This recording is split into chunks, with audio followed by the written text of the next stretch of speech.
नमस्कार। अथ कीलकम। इस स्तोत्र में कुल 14 श्लोक दिए गए हैं। इस स्तोत्र को मैं सह अनुवाद आपके समक्ष प्रस्तुत करता हूं। आइए शुरुआत करते हैं। ओम अस्य श्री कीलक मंत्रस्य शिव ऋषिः अनुष्टुप् छन्दः श्री महासरस्वती देवता श्री जगदम्बा प्रीत्यर्थम सप्तशती पाठांगतवेन जपे विनियोगः। ओम। इस कीलक मंत्र के शिव भगवान ऋषि है, अनुष्टुप् छंद है, श्री महासरस्वती देवता है। श्री जगदम्बा माँ की प्रसन्नता के लिए सप्तशती पाठ में इनका विनियोग किया जाता है। ओम नमश्चंडिकायै। ओम चंडिका देवी को नमस्कार है। मार्कंडे उवाच। ओम विशुद्ध ज्ञान देहाय त्रिवेदी दिव्य चक्षुषे श्रेय प्राप्ति निमित्ताय नमः सोमार्धधारिणे। कीलकम का प्रथम श्लोक। मार्कंडे जी कहते हैं, विशुद्ध ज्ञान ही जिनका शरीर है, तीनों वेद ही जिनके 3 दिव्य नेत्र है, जो कल्याण प्राप्ति के हेतु है तथा अपने मस्तक पर अर्धचंद्र का मुकुट धारण करते हैं, उन भगवान शिव को नमस्कार है। सर्वमेतद्विजानीयान् मंत्राणामभिकीलकम् सोऽपि क्षेममवाप्नोति सततं जाप्य तत्परः। दूसरा श्लोक। मंत्रों का जो अभिकीलक है, अर्थात मंत्रों की सिद्धि में विघ्न उपस्थित करने वाला, शाप रूपी कीलक का जो निवारण करने वाला है, उस सप्तशती स्तोत्र को संपूर्ण रूप से जानना चाहिए और जानकर उसकी उपासना करनी चाहिए। यद्यपि सप्तशती के अतिरिक्त अन्य मंत्रों के जप में भी जो निरंतर लगा रहता है, वह भी कल्याण का भागी होता है। सिद्धयन्त्युच्चाटनादीनि वस्तूनि सकलान्यपि एतेन स्तुवतां देवी स्तोत्रमात्रेण सिद्धयति। तीसरा श्लोक। उसके भी उच्चाटन आदि कर्म सिद्ध होते हैं तथा उसे भी समस्त दुर्लभ वस्तुओं की प्राप्ति हो जाती है। तथापि जो अन्य मंत्रों का जप न करके केवल इस सप्तशती नामक स्तोत्र से ही देवी की स्तुति करते हैं, उन्हें स्तुति मात्र से ही सच्चिदानंद स्वरूपिणी देवी सिद्ध हो जाती है। न मंत्रो नौषधम तत्र न किंचिदपि विद्यते विना जाप्येन सिद्ध्येत सर्वमुच्चाटनादिकम्। चौथा श्लोक।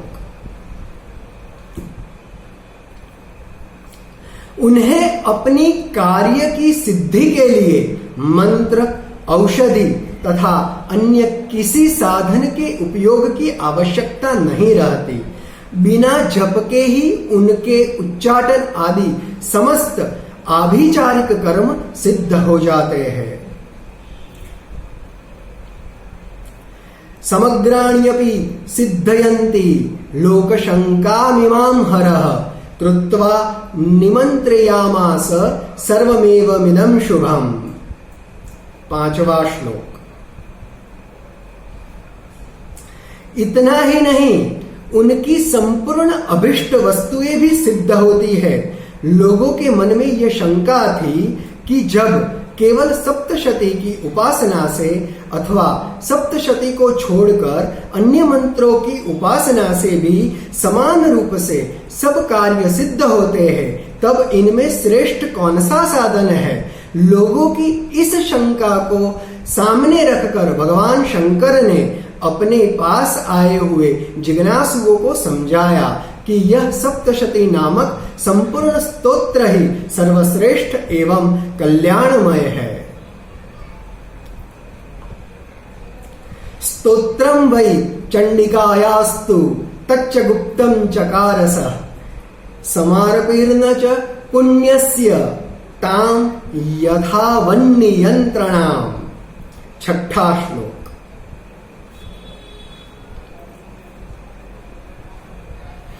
तदंतर भगवती चंडिका के सप्तशती नामक स्तोत्र को महादेव जी ने गुप्त कर दिया।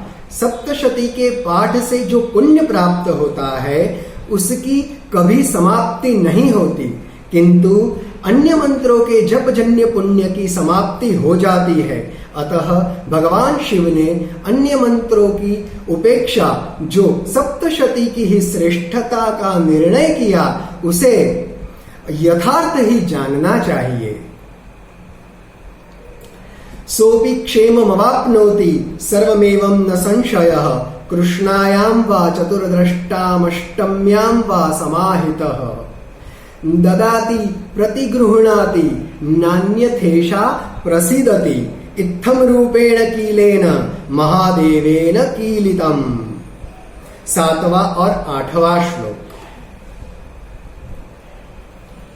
अन्य मंत्रों का जप करने वाला पुरुष भी यदि सप्तशती के स्तोत्र और जप का अनुष्ठान कर ले तो वह भी पूर्ण रूप से ही कल्याण का भागी होता है, इसमें तनिक भी संदेह नहीं है। जो साधक कृष्ण पक्ष की चतुर्दशी अथवा अष्टमी को एकाग्र चित्त होकर भगवती की सेवा में अपना सर्वस्व समर्पित कर देता है और फिर प्रसाद रूप से ग्रहण करता है, उस पर भगवती प्रसन्न होती है, अन्यथा उसकी प्रसन्नता नहीं प्राप्त होती। इस प्रकार सिद्धि के प्रतिबंधक रूप कील के द्वारा महादेव जी ने इस स्तोत्र को कीलित कर रखा है।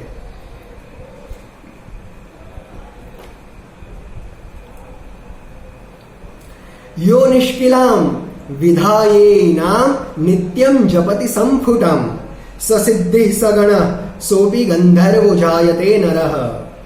9वां श्लोक।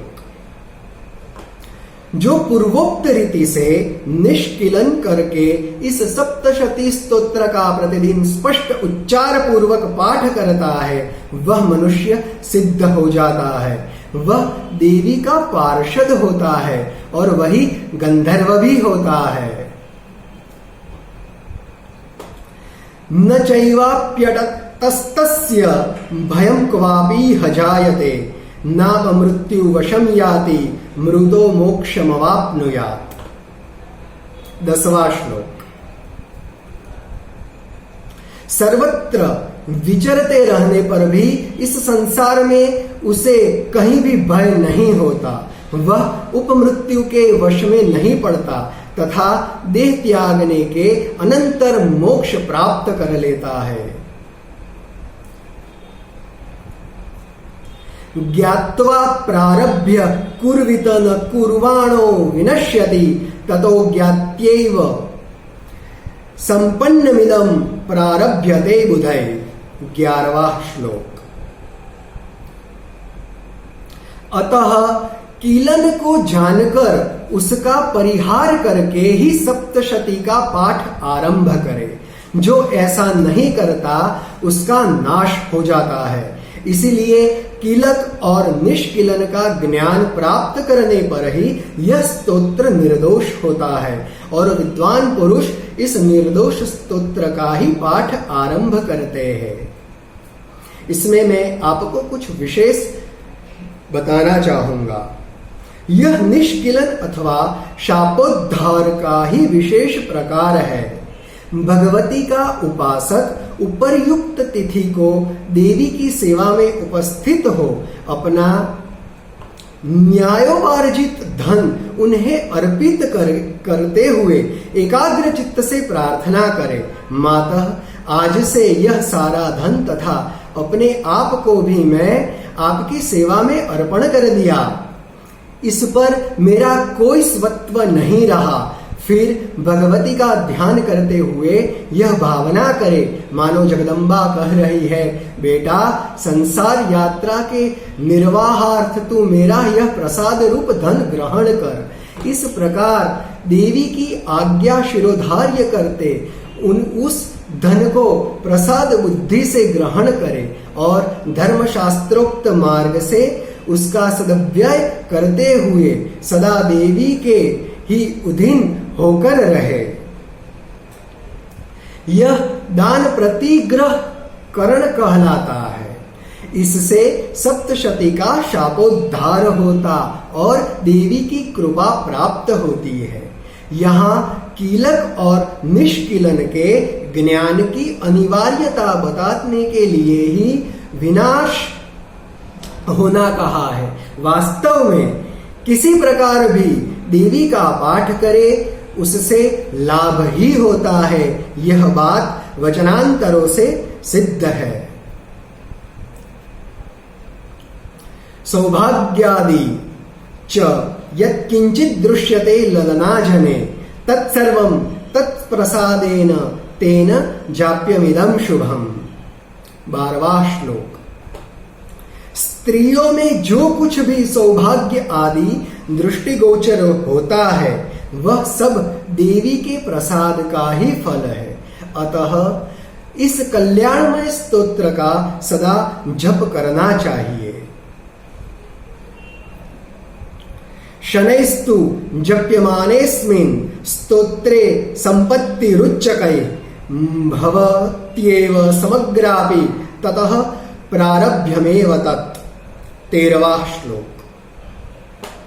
इस स्तोत्र को मंद स्वर से पाठ करने पर स्वल्प फल की प्राप्ति होती है और उच्च स्वर से पाठ करने पर पूर्ण फल की सिद्धि होती है। अतः उच्च स्वर से ही इसका पाठ आरंभ करना चाहिए। ऐश्वर्यं यत् प्रसादेन सौभाग्यारोग्य संपदः शत्रुहानि परो मोक्षः स्तूयते सा नः किंजने। ओम।